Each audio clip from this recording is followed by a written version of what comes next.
बच्चों, आपका study chemistry with Sandeep sir channel में आपका स्वागत है। आज आपको इंटरमीडिएट क्लास रसायन विज्ञान यानी चैप्टर नंबर 4 को हम यहाँ अध्ययन करेंगे। जैसा कि इसका नाम है रासायनिक बलगतकी। क्या है? रासायनिक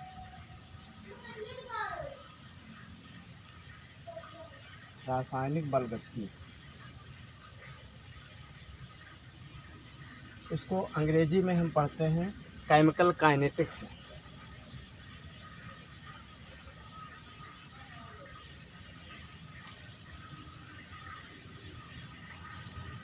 केमिकल काइनेटिक्स जैसा कि इंग्लिश वर्ड से हम समझ सकते हैं, इंग्लिश और हिंदी को कंबाइन किया जाए दोनों को, तो केमिकल मतलब होता है रासायनिक यानी रसायन, और काइनेटिक्स मीन्स होता है वेलोसिटी।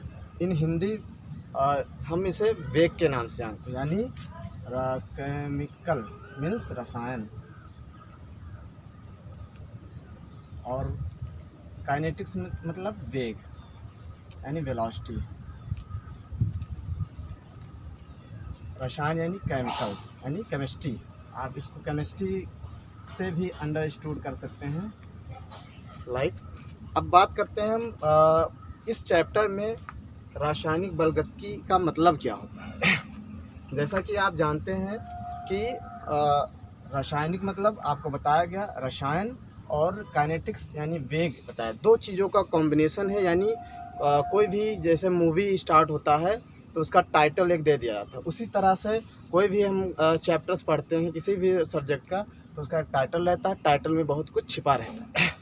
तो मेन यहाँ पे हमें पढ़ना है, पहले इसका इंट्रोडक्शन देखना है। रासायनिक बलगतकी मतलब होता क्या है। यह एक केमिस्ट्री यानी रसायन विज्ञान की एक शाखा है जिसके अंतर्गत हम किसी भी रासायनिक अभिक्रिया की दर और उस पर प्रभावित करने वाले कारक यानी जो दर है, किन किन चीज़ों पर वो निर्भर करता है, उनका हमें अध्ययन करना है।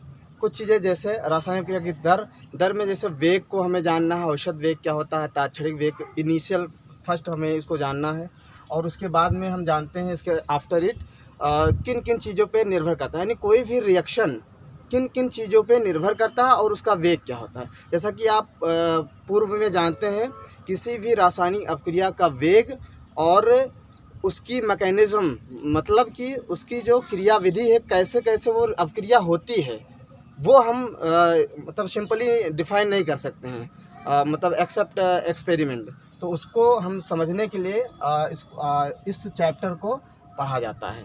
आपको एक इम्पोर्टेंस हम इसका बताते हैं, व्यापारिक रूप से इम्पोर्टेंस। जैसे आप किसी इंडस्ट्री एरिया में जाते हैं केमिस्ट्री से, आप वाइवा इंटरव्यू देने, तो क्या नाम है, वहाँ पे आपसे पूछा जाए अगर कि आप कोई प्रोडक्शन किसी चीज़ का कर रहे हैं तो आप कैसे प्रोडक्शन आप बढ़ा सकते हो, आप कंपनी को कैसे ग्रो करेंगे। तो वहाँ पे कुछ चीज़ें केमिस्ट्री लाइन से आप ये बता सकते हैं, हम कोई प्रोडक्शन करेंगे यानी किन किन कारकों पे जो निर्भर की बात हमने किया है, उसी चीज़ जैसे ताप, उत्प्रेरक और कंडीशंस होते हैं जो दाब का, उसको हम कम ज़्यादा करके उसको क्या नाम है, हम स्टेबलाइज यानी प्रोडक्शन घटा बढ़ा सकते हैं। चलिए फ़िलहाल अब हम बात करते हैं इस चैप्टर पे जो टॉपिक है। दोनों में सबसे पहले हम वेग की बात करते हैं, किसी अभिक्रिया की वेग क्या होती है। आप फिजिक्स से कुछ संबंधित जानते हैं, वेग समझते हैं। पहले आप केमिस्ट्री पढ़ रहे हैं, केमिस्ट्री में रासायनिक अभिक्रिया की वेग जानना है। फिजिक्स में आप जानते थे कि किसी पदार्थ की जो यानी वस्तु की स्थिति में जो परिवर्तन होता है, परिवर्तन की जो दर होती है, उसे वेग जाना जाता है। अब यहाँ पे हम रासायनिक विज्ञान में है सेम सिस्टम वही, बस कुछ थोड़ा चेंजेस है। यहाँ पे हम अभिक्रिया की वेग यानी दो चीज़ आप जानते हो यहाँ आपके साथ में, रिएक्टेंट आप जानते हैं यानी अभिकारक, और प्रोडक्ट यानी अभिकारक से उत्पाद में बदलने के लिए जो अभिक्रिया की दर यानी जो होती है, वो वेग हमें समझना है इस चैप्टर्स में। तो चलिए हम वेग को पहले समझते हैं। वेग को समझने से पहले हम कुछ उदाहरण लेते हैं। उदाहरण यहाँ पे तात्पर्य क्या है, और क्या नाम है, जो वेग होता है सबसे पहले उसको लिख लेते हैं। वेग क्या होता है देखते हैं। वेग जो होता है किसी अभिकारक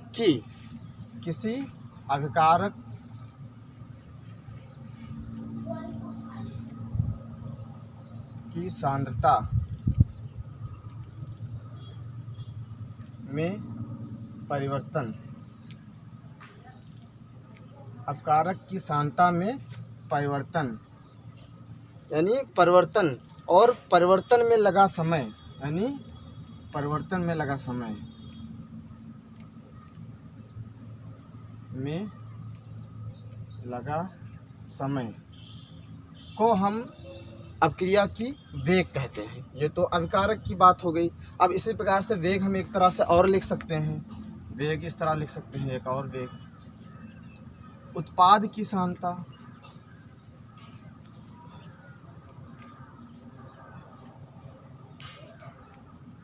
उत्पाद की सांद्रता, उत्पाद की सांद्रता में परिवर्तन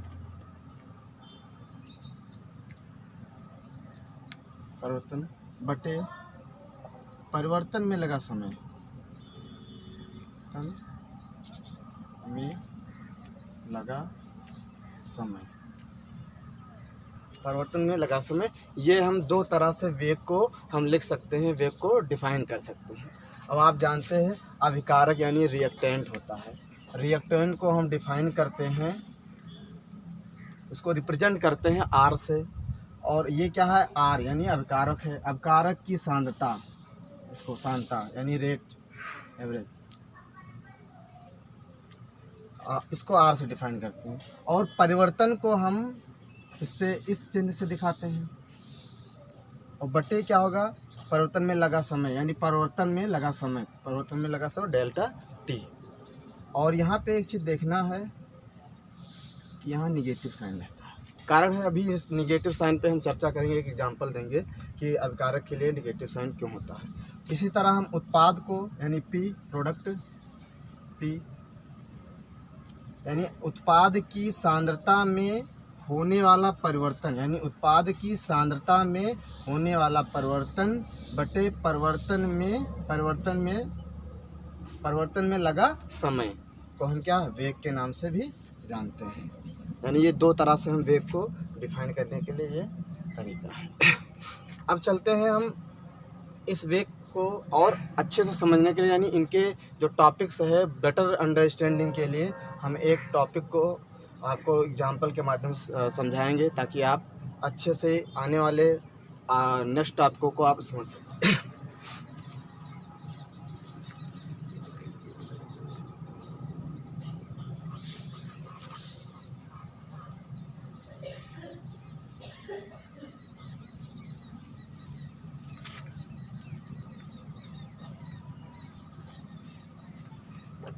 माना कोई एक रिएक्शन है R,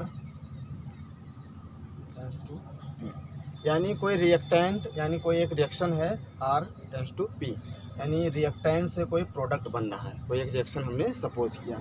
अब जैसे कि आप जानते हैं कोई भी अपक्रिया तत्काल तुरंत नहीं शुरू होती है, मतलब जब कोई रिएक्टेंट आपस में मिलता है कोई चीज़, तो अपक्रिया होने से पहले उसका जो समय रहता है, मतलब जस्ट तुरंत T=0 रहता है। अब जब क्रिया स्टार्ट हो जाती है तो T=T टाइम कुछ भी 1, 2, 3 सेकंड और मिनट कुछ भी ले सकते हैं। तो हम मानते हैं कोई अभिकारक है, और अभिकारक हम क्वांटिटी यहाँ सपोज कर रहे हैं, example, for example, only example है ये। एग्जांपल के लिए हम कोई यूनिट ले रहे हैं, 20 यूनिट ले रहे हैं, 20 यूनिट्स ऑफ रिएक्टेंट। सपोज करते हैं कि स्टार्टिंग में आपका कितना रिएक्टेंट है, 20 है। अब इस 20 रिएक्टेंट जो लिया गया है, यानी अभिकारक के कितने यूनिट है, 20 है। मानते हैं ये जब स्टार्टिंग T बराबर 0 समय पर, यानी अभिकारक जो आपने लिया वो टोटल जितना था वो उतना ही है। और यानी प्रोडक्ट क्या, जब T बराबर 0 था, जब आपका रिएक्टेंट सपोज किया गया 20, तो प्रोडक्ट यानी T बराबर 0 पर कोई अपक्रिया अभी स्टार्ट हुई नहीं, यानी प्रोडक्ट क्या होगा आपका 0। अब सपोज करते हैं कि अपक्रिया कुछ समय बाद, यानी टाइम कुछ टेकन हम करते हैं T=1 पर, T=1 पर रिएक्टेंट में जो कमी आती है 4 यूनिट की, यानी ये 16 हो जाता है ना। और आप देखिए रिएक्टेंट में जितनी कमी, आप मास कंजर्वेशन लॉ तो जानते ही है ना, तो उसी के अकॉर्डिंग 16 ये हो रहा है क्या, रिएक्टेंट, यानी 4 यूनिट की कमी हो रही है। प्रोडक्ट कितना बन रहा है, 4 यूनिट।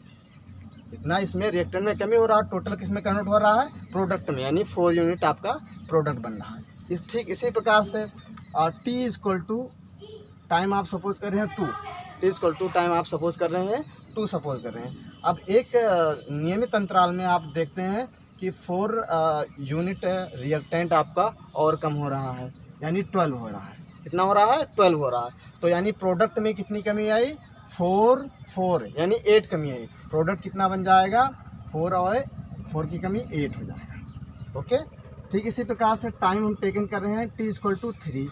तो आपका जो रिएक्टेंट है वो कितना होगा, रिएक्टेंट मालिक्यूल आपका 8 हो जा रहा है। प्रोडक्ट में आपकी कितनी वृद्धि हो रही है, यानी उत्पाद में कितनी वृद्धि हो गई, 4 यूनिट की और वृद्धि हो रही, तो ये कितना हो जाएगा, 12 हो जा रहा है। ठीक इसी प्रकार से टाइम थोड़ा इंक्रीज करता है, धीरे धीरे समय बढ़ता है, तो टाइम टी इक्वल टू कितना होता है, 4 सपोज करते हैं। अब क्या होता है कि ये टाइम जो 4 है वो क्या नाम है, 4 यूनिट और रिएक्टेंट कमी हो रही, तो कितना हो जा रहा है, 4। आपका प्रोडक्ट में कितना हो रहा है, इसी प्रकार से 16 हो जाएगा। 16 कमी आया है रिएक्टेंट में, तो आपका प्रोडक्ट कितना बन जा रहा है, 16 बन जा रहा है। अब ठीक इसी प्रकार टाइम हम टेकन कर रहे हैं टी इक्वल टू 5। तो प्रोडक्ट जो था आपका टोटली कन्वर्ट हो जा रहा है, अब सॉरी रिएक्टेंट जो था टोटली कन्वर्ट हो जा रहा है प्रोडक्ट में, यानी रिएक्टेंट अब 0 हो जा रहा है आपका, और टोटल यानी रिएक्टेंट सीधे कन्वर्ट हो जा रहा है, सीधे प्रोडक्ट में कन्वर्ट हो जा रहा है। तो यहाँ पे जो रिएक्टेंट था यानी 20 हमने लिया था स्टार्टिंग में, टी इक्वल टू टाइम 0 पर, तब प्रोडक्ट 0 था।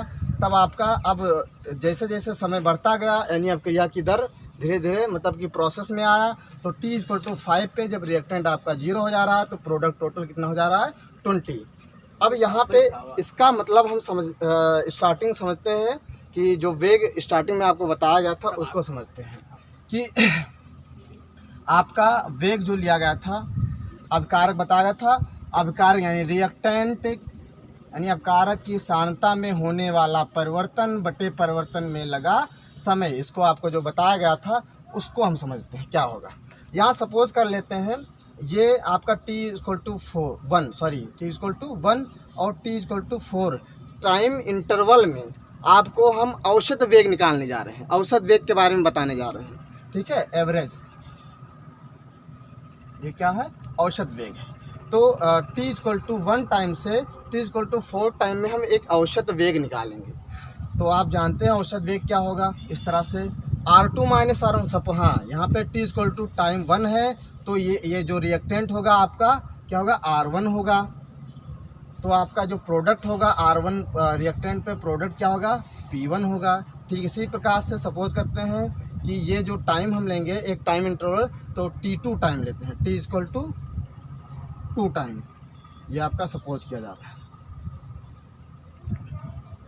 सपोज करते हैं T equal to 2 time, T2 यानी टाइम इक्वल टू 2, 2 हम टाइम ले रहे हैं, उसके टाइम इंटरवल में हम निकाल रहे हैं आपका औसत वेग। तो T2 इक्वल टू कितना होगा, टी इक्वल टू 2 टाइम पर जो रिएक्टेंट आपका 4, तो यानी ये क्या होगा, टाइम 2 है तो आपका रिएक्टेंट भी होगा 2 हो जाएगा, R2 हो जाएगा। इसी प्रकार पे R2 रिएक्टेंट पे जो प्रोडक्ट आपका बना वो क्या होगा, P2 हो जाएगा। ठीक, अब इस तरह से हम चलिए फिर से चलते हैं। आप जो चेंज परिवर्तन जानते हैं कि ज़्यादा में से कम आप एनालिसिस करते हैं, तो यहाँ पे बात करते हैं प्रोडक्ट वाली। हाँ, यहाँ लिख लेते हैं कि उत्पाद की सांद्रता में होने वाला परिवर्तन बटे परिवर्तन में लगा समय, ये भी औसत वेग के नाम से हम जानते हैं, इसको इसी तरह से भी डिफाइन कर सकते हैं। अब चलिए देखते हैं, अब R2 माइनस R1 करते हैं, क्या करते हैं, R2 माइनस R1 यानी अंतिम जो आपका अवकारक है उसमें से प्रारंभिक अवकारक को घटाते हैं इस तरह से। तो R2 माइनस R1 करते हैं, R1 के साथ बटे T2 माइनस T1। तब इस प्रकार से आप देखते हैं जो आपका आएगा यहाँ पे R2 4, R2 कितना हुआ आपका 4 माइनस R1 कितना हुआ आपका 16, 3 4 जा 12 यानी -4 यूनिट। कितना आ रहा है? -4 आ रहा है। चलिए माइनस का चिन्ह अभी हम बताते हैं आपको क्यों आ रहा है, ये देखते हैं फिर। अब इसी प्रकार से औसत वेग हम देखते हैं। औसत वेग किसके लिए? उत्पाद के लिए। ये आपको बताया गया था। औसत वेग हम उत्पाद से लिख सकते हैं। क्या होता है? अभिकारक की उत्पाद की सांद्रता यानी उत्पाद की सांद्रता में परिवर्तन बटे परिवर्तन में लगा समय, ये देखते हैं। यानी P2 माइनस P1 बटे T2 माइनस T1 ओके। चलिए अब देखते हैं P2 माइनस P1। P2 का मान कितना है यहाँ पे 16, P1 का मान कितना है यहाँ पे 4, T2 का मान कितना है यहाँ पे 4 माइनस T1 का मान 1। This is equal 12/3, this is 4। यहाँ पे पॉजिटिव आता है, यहाँ पे नेगेटिव आता है। इस यहाँ पे आप देख रहे हैं जो परिणाम है यानी रिजल्टेंट है वो आपका दोनों सेम है। चाहे आप औसत वेग अभिकारक से निकालें, चाहे औसत वेग आप उत्पाद से निकालें, इसमें आपका जो परिणाम रिजल्ट आ रहा है वो सेम आ रहा है। आपको फ़र्क क्या दिख रहा है? साइन का फ़र्क दिख रहा है। साइन क्या इंडिकेट यहाँ पर करेगा? साइन आपको केवल एक चीज़ इंडिकेट कर रहा है कि जो अभिकारक की सांद्रता है वो धीरे धीरे क्या हो रहा है? डिक्रीज़ कर रहा है, यानी निगेटिव हो रहा है, यानी कम हो रहा है। केवल साइन इतने इंडिकेट करता है। और यहाँ पे पॉजिटिव साइन उत्पाद उत्पाद में जो पॉजिटिव साइन आया, ये क्या हो रहा है? समय के साथ साथ अभी जो उत्पाद है आपका वो क्या हो रहा है? धीरे धीरे इंक्रीज कर रहा है, यानी बढ़ रहा है। बस केवल इतने समझाने का प्रयास था आपको कि जो अभिकारक है वो क्या है आपका धीरे धीरे घट रहा है और उसी क्रम में आपका उत्पाद क्या धीरे धीरे बढ़ रहा है।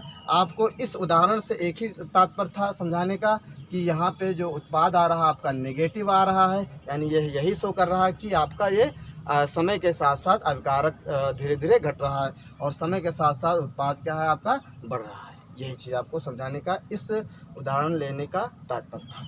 चलिए अब हम एक चीज़ और इसको आप सजेस्ट करते हैं आपको कि नेशन आपको दिया गया था उसको फिर से आप बता दे रहे हैं कि अभिकारक की सांद्रता में होने वाला परिवर्तन, अभिकारक की सांद्रता में होने वाला परिवर्तन बटे परिवर्तन में लगा समय क्या औसत वेग, और क्या नाम है उत्पाद की सांद्रता में लगा परिवर्तन तथा परिवर्तन में लगा समय को हम औसत वेग दोनों आइडेंटिफाई कर सकते हैं दोनों तरह से। तो यहाँ पे ये निगेटिव और पॉजिटिव का तात्पर्य यही था। अब एक चीज़ यहाँ पे हमें एक चीज़ और समझना है कि नेगेटिव साइन को हटाने के लिए दोनों जब सेम ही है, औसत वेग समान है, तो इसको हम कैसे समान कर सकते हैं? तो यहाँ पर नेगेटिव जैसे यहाँ साइन है तो केवल अभिकारक के आगे हमें यहाँ पे रिएक्टेंट के आगे क्या लगा देना है? माइनस लगा देना है। यहाँ इसको पॉजिटिव करने के लिए प्रोडक्ट के यहाँ पे क्या लगा देना है? Negative sign. तो अब देखिए ये कैसे होगा? -4 था, अगर ये अभिकारक के आगे नेगेटिव साइन लगेगा तो क्या होगा? माइनस माइनस क्या हो जाएगा? +4। यानी अब आपका क्या है, दोनों जो आप अभी तक पढ़ रहे थे जो कन्फ्यूजन डाउट था वो आपका क्लियर हो जाता है इस कॉन्सेप्ट से कि आप औसत वेग जो अभिकारक है और औसत वेग जो उत्पाद है वो दोनों तरह से हम इसको एक्सप्लेन कर सकते हैं, उत्पाद के माध्यम से भी और अभिकारक के माध्यम से। ओके, चलिए अब आगे बढ़ते हैं हम। अब एक डिफिनेशन निकल के यहाँ से आती है कि किसी रासायनिक अभिक्रिया में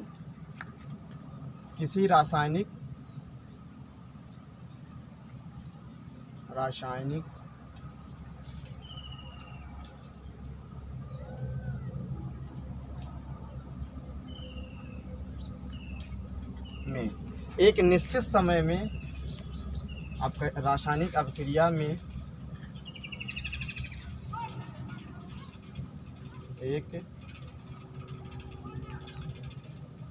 निश्चित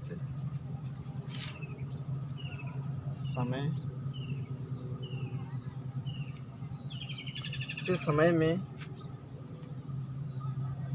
अभिकारक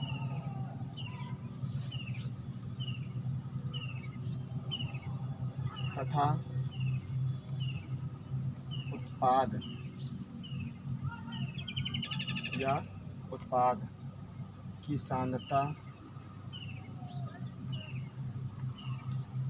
में होने वाला परिवर्तन अकारक की सांद्रता में होने वाला परिवर्तन को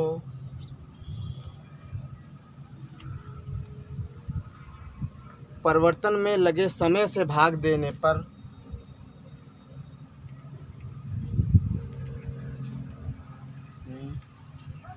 लगे समय से भाग देने पर अभिक्रिया की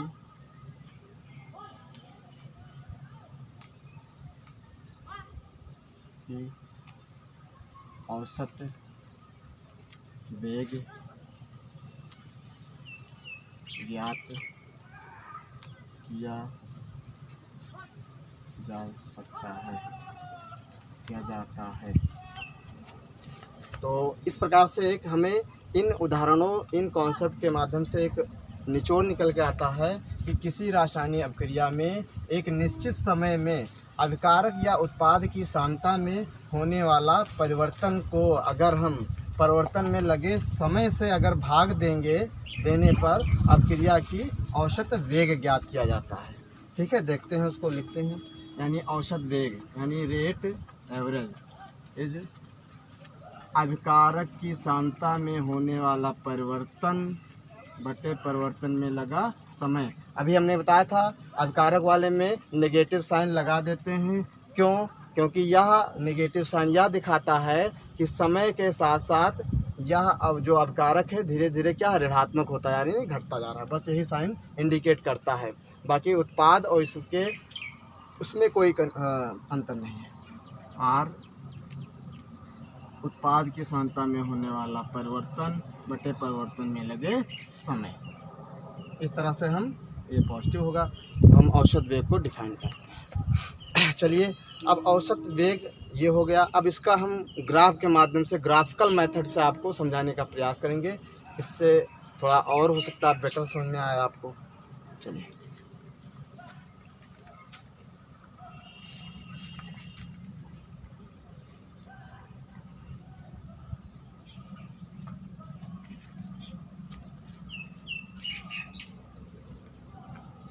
अब यहाँ पे हम एक ग्राफ ले रहे हैं, उसमें इस अक्ष पे यानी वाई एक्सिस पे दिखा रहे हैं अभिकारक की सांद्रता, अभिकारक की सांद्रता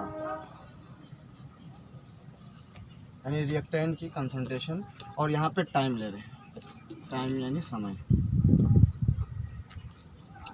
टाइम। अब आप जानते हैं t बराबर 0 पर, t बराबर 0 पर जो आपका रिएक्टेंट होता है वो मैक्सिमम होता है, यानी पूरा होता है। तो यहाँ पे सपोज करते हैं कि जो t बराबर 0 पर सपोज करते हैं ये मैक्सिमम, जो रिएक्टेंट होगा वो आपका मैक्सिमम होगा, सपोज करते हैं।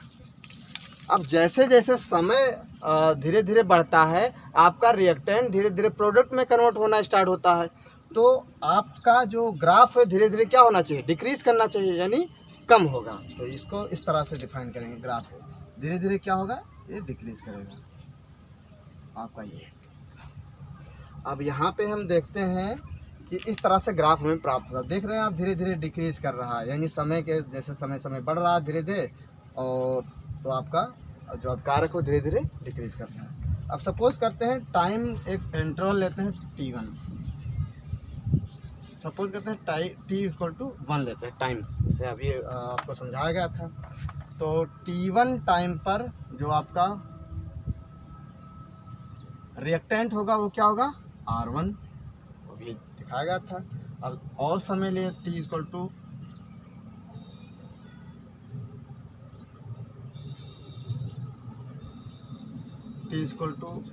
टाइम, आपका जो प्रोडक्ट होगा वो क्या होगा, सॉरी रिएक्टेंट होगा कितना, R2 होगा। अब यहाँ पर आप देख रहे हैं T2, ये कितना है आपका T2 है, और ये कितना है T1। तो ये कितना हो जाएगा आपका डेल्टा टी हो जाएगा। इसको हम इस तरह से भी लिख सकते हैं T2 माइनस T1। और आप देख रहे हैं ये वाली, ये क्या है आपका R1 है, यानी रिएक्टेंट जो R1 है वो क्या है आपका मैक्सिमम है, और R2 क्या है रिएक्टेंट थोड़ा घटा हुआ है समय परिवर्तन यानी T=2 पर। तो यहाँ पे ये क्या हो जाएगा डेल्टा R हो जाएगा आपका ये। और इसको हम लिख सकते हैं इधर R2 minus R1 minus R2 लिख सकते हैं आपका इस तरह से क्या था। और ये क्या है आपका औसत वेग यानी R एवरेज, इसको हम क्या लिख सकते हैं डेल यानी अभिकारक की सांद्रता में परिवर्तन बटे परिवर्तन में लगा समय, इस तरह से। और नेगेटिव साइन, क्योंकि अभिकारक इसका कॉन्सेप्ट बताया जा चुका है। अब आगे की बात करते हैं प्रोडक्ट वाली। यहाँ फिर से इसको आप समझ लीजिए कि जब T=0 टाइम होता है तो अभिकारक आपका होता है क्या मैक्सिमम होता है, यानी कोई चीज़ मिलाना स्टार्ट करने मतलब रिएक्शन होने से पहले वाला समय T=0 यानी अभिकारक आपका जो होगा वो मैक्सिमम होगा।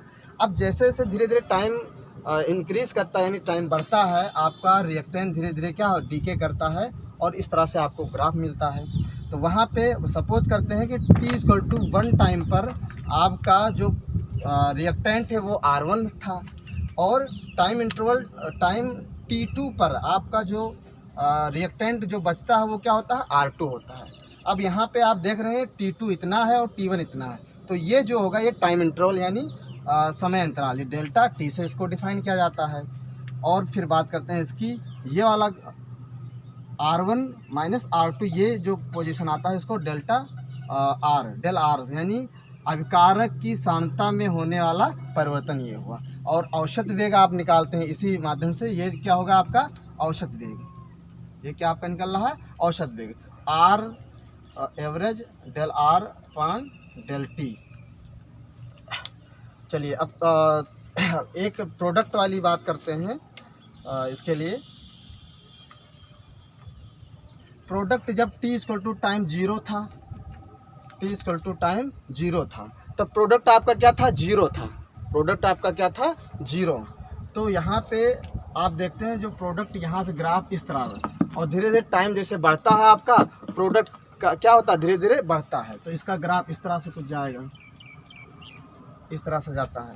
अब सपोज करते हैं टाइम लेते हैं T1 टाइम लेते हैं, तो आपका इस तरह से T1 टाइम पर आपका जो प्रोडक्ट होगा वो क्या होगा P1 होगा। सपोज करते हैं टाइम और धीरे धीरे बढ़ रहा है तो T2 सपोज करते हैं टाइम T2, तो ये ग्राफ जाके आपका इस तरह से ये क्या होगा T2 टाइम पर आपका प्रोडक्ट जो होगा वो क्या होगा P2 होगा। तो ये चीज़ जो आपका आया है इतना T2 माइनस T1 ये क्या होगा डेल्टा T होगा आपका। और ये जो आपका आ रहा है P1 minus P2 minus P1 यानी P2 क्या है प्रोडक्ट आपका ज़्यादा है, तो P2 माइनस P1 होगा। इसको हम डेल्टा P से यानी अब उत्पाद की